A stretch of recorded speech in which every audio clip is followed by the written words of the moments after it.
In today's video, I'm going to give you some tips, some recommendations of places that you should definitely check out to eat and drink when you're here in Puerto Rico. Remember that in the last video, and if you haven't seen that video, you should go check it out. But in the last video, I was packing for a 7-day trip to Puerto Rico.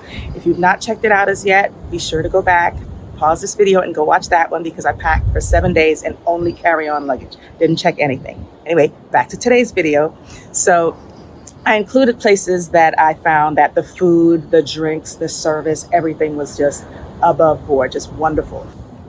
If you're new here, hi, welcome. My name is Lori and the channel is GlobeTrotterLori. The goal of this channel is to educate, motivate, and inspire each other about all things travel related. So if you love travel content as much as we do, be sure to click on that subscribe button, come along for the ride. And if you like the video as you go along, feel free to hit that thumbs up sign. Both of them are free. It just helps out the channel, lets YouTube know that, hey, we like this channel, so show us more of its content or similar content when I'm on YouTube.